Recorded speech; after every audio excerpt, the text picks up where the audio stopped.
Bismillahirrahmanirrahim. Assalamu alaikum warahmatullahi wabarakatuh. Dear students, hope you all are fine by the grace of Allah subhanahu wa ta'ala. Welcome to another lesson. This is about the electric power, and this is the topic of unit number 14, 10th physics. Last time we have discussed about the Joule's law.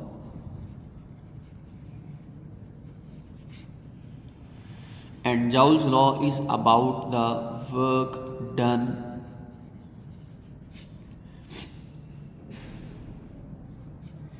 on charge and by electric current.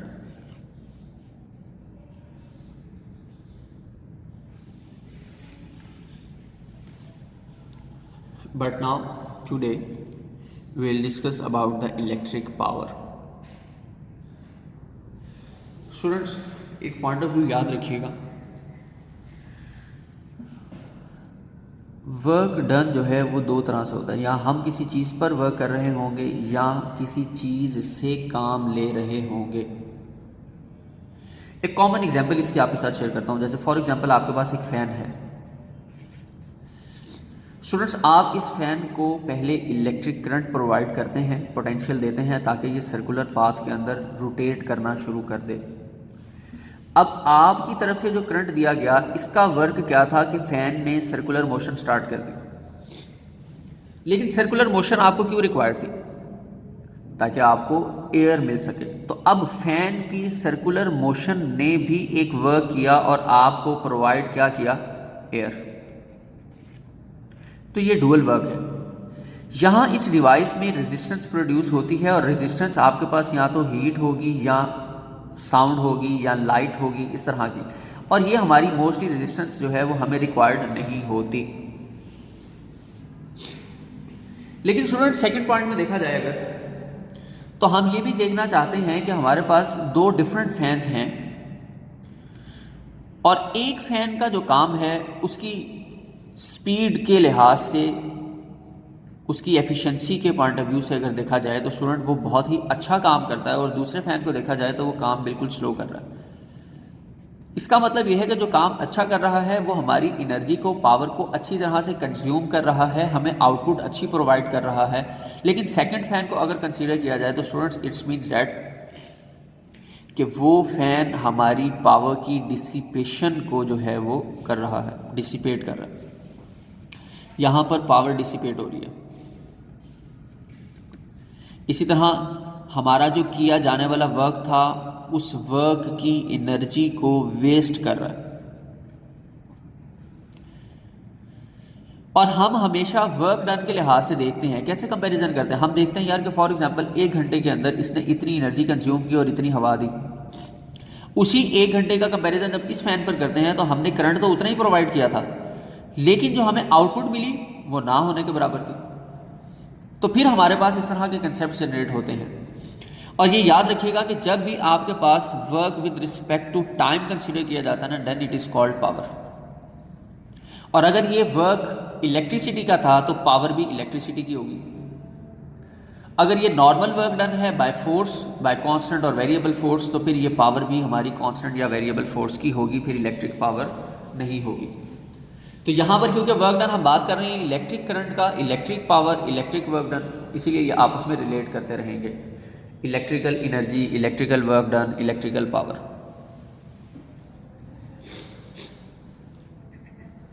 तो यहाँ पर power को, electric power को define करने के लिए हम कुछ यूँ मेंशन करते हैं। For example, power, electrical power is defined as the amount of energy or work done supplied by the electric current in unit time। और यहां पर इस फॉर्मूले के अकॉर्डिंग अगर देखा जाए P is equal to W/T, calculations पर जाएं हम यहाँ पर स्टूडेंट, तो वर्क डन के लिए हमारे पास कल जो हमने जाउल्स लॉ में एक फॉर्मूला पढ़ा था वो हमारे पास ये होता है W is equal to QV। तो हम यहाँ पर W की वैल्यू सब्स्टिट्यूट कर सकते हैं। And when we substitute the value of QV here, QV over time, whereas we also know that I is equal to Q over T, तो हम Q over T की जगह पर I मेंशन कर सकते हैं, तो it's means that it will become IV. And when we see that according to Ohm's law V is equal to IR, तो यहाँ पर V है, यहाँ पर IR भी पुट कर सकते हैं. Then we can also change the formula into as I dot R, and the power will become I square R. And this is the final formula for the electric power. And how can we describe it as? We can say that when a current I is passing through any resistor, then the energy or electric power generated in this resistance as heat or light or sound is given by I square R, and the power is called electric power. यानी कि ये electric power क्या है कि जब आप किसी एक डिवाइस को करंट प्रोवाइड करें और उस करंट के अंदर रेजिस्टेंस प्रोड्यूस हो, और वो रेजिस्टेंस जो है वो आपकी एनर्जी को या तो यूटिलाइज कर रही हो या फिर डिसिपेट कर रही हो, तो कितने यूनिट टाइम के अंदर कितनी एनर्जी, कितनी जो है वो वेस्ट की जा रही है, that is called the power. अब पावर के दो फार्मूला स्टूडेंट्स हमने कंक्लूड कर लिए हैं. This is the first one, this is the second one. Power का स्टूडेंट यूनिट हमारे पास होता है वॉट. यही आपने 9th क्लास की सिंपल पावर के अंदर भी पढ़ा था. और इसकी कुछ सब यूनिट्स यानी कि प्रीफिक्सेस भी होते हैं, जैसे किलोवाट, मेगावाट. और नॉर्मली आप अपने इलेक्ट्रिकल डिवाइसेस के अंदर जो घरों में डिवाइसेस इस्तेमाल करते हैं उनमें भी आप देखेंगे कि फॉर एग्जांपल कोई इलेक्ट्रिक बल्ब होगा 24 वॉट का, कोई 12 वॉट का, तो ये वॉट्स हम वहाँ पर यूज़ कर रहे होते हैं. यानी कि उन डिवाइसेस की dissipation of energy, consuming of energy जो है वो कितनी है, कितनी देर में कितनी एनर्जी कंज्यूम करते हैं, that is called the power. And this is the unit for that power which is watt. इसी तरह आपसे रिलेटेड एक शॉर्ट क्वेश्चन बहुत ही इंपॉर्टेंट है जो पूछा जाता है इस टॉपिक से related, and that is what is 1 kilowatt hour. And another question that is generated is prove that 1 kilowatt hour is equal to 3.6 megajoule. ये शॉर्ट क्वेश्चन स्टूडेंट बहुत ही इंपॉर्टेंट है. खाली 1 किलोवाट आवर का भी पूछा जा सकता है और ये भी कहा जा सकता है prove that 1 kilowatt hour is equal to 3.6 megajoule. अगर ये क्वेश्चन आपको इस तरह से आ जाए तो हम सिंपली डिस्क्राइब इसको यूं करेंगे कि ऐसी amount of energy, the amount of energy delivered by a power. कितनी पावर थी? Power of 1 kilowatt in 1 hour. 1 घंटे के अंदर 1 किलोवाट की जितनी एनर्जी सप्लाई की जा रही है या डिलीवर की जा रही है, that is called 1 kilowatt hour. And now the calculation about it, how 1 kilowatt hour is equal to 3.6 megajoule. Let's see. K is the prefixes with the 3 zeros, so we can multiply it by 1000 watt as it is and multiply it by hour. So hour have 3600 seconds. Now it will become in a watt per second. This is the standard value. So student, ये 3 zero और ये 2 zeros आपस में अगर combine कर दें तो हमारे पास वैल्यू बनेगी 36, 1, 2, 3, 4 and 5. 3 zeros of these and 2 are this. So it will be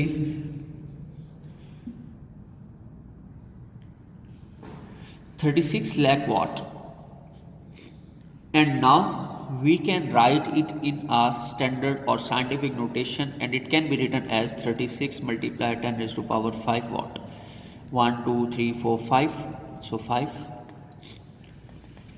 standard के अंदर हमें ये भी पता है कि हम हमेशा अपने सिग्निफिकेंट पॉइंट को, साइंटिफिक जो हमारे पास डेसिमल पॉइंट है उसको हम फर्स्ट सिग्निफिकेंट डिजिट के बाद प्लेस करवाते हैं. तो अभी यहाँ पर है, इसको यहाँ पर और शिफ्ट कर दें तो it will become 3.6 into 10 raise to power 6. अब ये जो एक पॉइंट की शिफ्टिंग थी वो यहाँ पर आ जाएगी and it will become watt. Now the prefix of 10 raise to power 6 is mega, so we can write it as 3.6 into 3.6 megawatt, और क्योंकि वॉट पर सेकंड, जैसे फॉर एग्जांपल ये देखें कि हमारे पास यहाँ पर था watt second, a for example ये देखिएगा, according to the electric power P is equal to W over T, time इधर मल्टीप्लाई कर दें, P dot T is equal to W।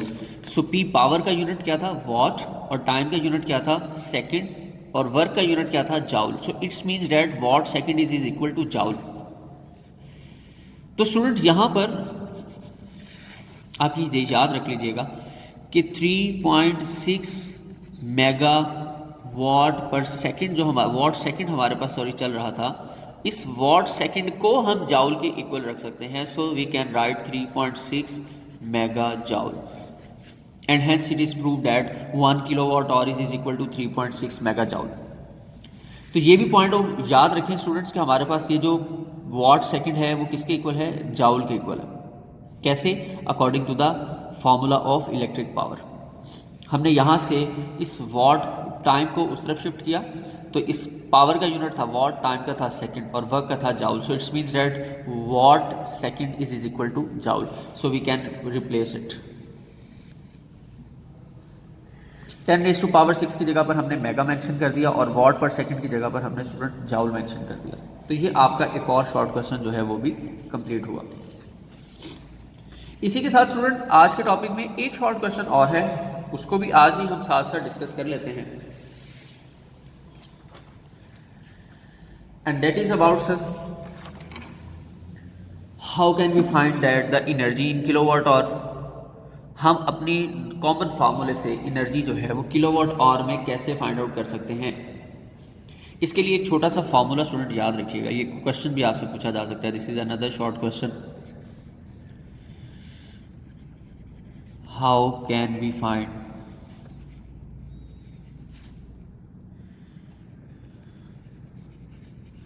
Energy in kilowatt our.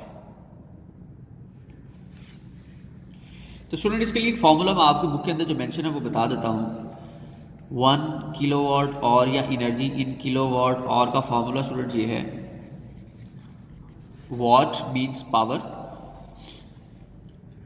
Time of use in 1 hour, यानी 1 घंटे में आपने कितनी बिजली इस्तेमाल की है, और कितने वॉट आप प्रोवाइड कर रहे थे वो ओवर 1000 कर दीजिएगा। बहुत ही सिंपल सा फार्मूला। कैसे निकला ये भी सुन लें। आपने एक फार्मूला पढ़ा student, power is equal to W over T. Time यहां मल्टीप्लाई किया पावर के साथ, 1P dot 1T is equal to dot 1, यानी कि अगर आप 1 वॉट की पावर प्रोवाइड करेंगे 1 आवर के अंदर, तो जो हमारे पास एनर्जी होगी स्टूडेंट ये सेकंड्स के अंदर, ये हमारे पास 1 जाउल के इक्वल होगी। तो हमने इनको कन्वर्ट, अभी हमने जैसे पिछले टॉपिक के अंदर डिस्कस किया था, एक फार्मूला किलोवाट आवर का ड्राइव किया, तो वो किलोवाट आवर का जो हमारे पास फार्मूला स्टूडेंट फाइनल आया था, जैसे हमने ये किया 1 kilowatt hour is equal to 3.6 mega joule. तो इसी तरह से इसके स्टैंडर्ड्स के अंदर रहते हुए हमने यहाँ से क्या किया, टाइम को उधर शिफ्ट किया, वॉट और टाइम दोनों मल्टीप्लाई हो गए, और ये जो इसके साथ किलो वॉट था, किलो का 1000 हमने इस तरफ डिवाइड कर दिया, तो 1 की वैल्यू हमारे पास यहाँ पर आ जाती है। तो स्टूडेंट ये वाला जो फॉर्मूला है ये आपने इसके लिए फाइनली याद रखना। और लास्ट क्वेश्चन अबाउट इट कि नॉर्मली हमारे घरों में भी जो एनर्जी आती है उसकी कैलकुलेशन हम किस तरह से कर सकते हैं, how can we calculate the amount of electricity bill. तो स्टूडेंट उसके लिए एक फॉर्मूला हमारी बुक में ये भी मेंशन है, ये स्टूडेंट याद रखिएगा। Cost of electricity is equal to number of units consumed multiply by cost of 1 unit. Number of जो यूनिट्स हैं आपके पास वो कैसे फाइंड आउट किए जाते हैं, उसके लिए यही अबव वाला जो फॉर्मूला है स्टूडेंट आप मेंशन करेंगे, watt multiply by time in 1 hour और 1000 is multiply by the cost of unit. अब cost of unit for example हमारे पास 13 रुपये पर यूनिट पड़ रहा है, तो हम स्टूडेंट उसी के फार्मूले के अंदर वैल्यूज़ को पुट करते हुए जो है वो अपना इलेक्ट्रिसिटी बिल की कैलकुलेशन जो है वो कर सकते हैं। तो ये फार्मूलाज आपको शॉर्ट क्वेश्चंस के तौर पर, एमसीक्यूज़ के तौर पर भी याद रहने चाहिए। आज के स्टूडेंट्स, आज के टॉपिक के अंदर हमने जो चीज़ें सीखी हैं मैं उनको एक दफ़ा रिव्यू कर देता हूँ। फर्स्ट ऑफ ऑल हम लोगों ने इलेक्ट्रिक पावर को अंडरस्टैंड किया कि पावर क्या है, यानी कि कितनी जाउल एनर्जी या वर्क हो रहा है इन यूनिट टाइम ऑफ 1 और या 1 second, that is called the electric power. Power के फार्मूले के अंदर फर्दर हमने कुछ सब्स्टिट्यूशंस की, जैसे हमें पता था W का फार्मूला QV के इक्वल है तो QV सब्स्टिट्यूट किया, फिर देखा Q/T हमारे पास I के इक्वल है वो सब्स्टिट्यूट किया, फिर देखा कि V की भी एक फार्मूला हमने ओहम्स लॉ में पढ़ा था IR की वैल्यू सब्स्टिट्यूट की, और फाइनली एक और फार्मूला हमारे पास पावर का आ चुका है। तो पावर के ये दो फार्मूलाज, ये भी आपको याद होने चाहिए। एमसीक्यूज़ में आपको ये सारे फार्मूलाज में से कुछ भी पूछा जा सकता है। The unit of power is what, और वॉट की डिफरेंट प्रीफिक्सेस होती हैं, किलोवाट, मेगावाट, और एक यूनिट और होती है स्टूडेंट्स, वो होती है हॉर्स पावर। लेकिन ये इलेक्ट्रिसिटी के अंदर हम काउंट नहीं करते ज़्यादा। इसी तरह स्टूडेंट्स कि किलोवाट और क्या होता है, इससे रिलेटेड एक शॉर्ट क्वेश्चन बहुत ही इंपॉर्टेंट था, तो वो मैंने उसके साथ वो आपके साथ शेयर किया कि 1 किलोवाट और की वैल्यू कितनी होगी। 1 किलोवाट और फिर सेकंड पूछा जाता है कि how they both are equal, prove that 1 kilowatt hour is equal to 3.6 mega joule. तो स्टूडेंट्स इसकी कैलकुलेशंस मैंने आपके सामने कुछ शेयर की, इनकी वैल्यू सब्स्टिट्यूट करते हुए, और इनके यूनिट्स को कैसे कन्वर्ट किया ये साइड पर मैंने वो भी बता दिया स्टूडेंट्स आपको। इसके बाद 2 शॉर्ट क्वेश्चन और थे कि हमारे पास एनर्जी इन किलोवाट और कैसे फाइंड आउट की जाती है, उसका फॉर्मूला आपके साथ शेयर किया, और इसी तरह से आपके पास कॉस्ट ऑफ इलेक्ट्रिसिटी बिल जो है वो कैसे फाइंड आउट की जा सकती है, उसके लिए भी स्टूडेंट्स मैंने आपके सामने ये डिटेल मेंशन कर दी और फार्मूला बता दिया। तो ये 2-3 फार्मूलाज और 2-3 शॉर्ट क्वेश्चन इस टॉपिक से रिलेटेड आपने लाजमी याद रखने हैं। नेक्स्ट लेक्चर तक के लिए बेटे इजाज़त दीजिए। अल्लाह हाफ़िज़।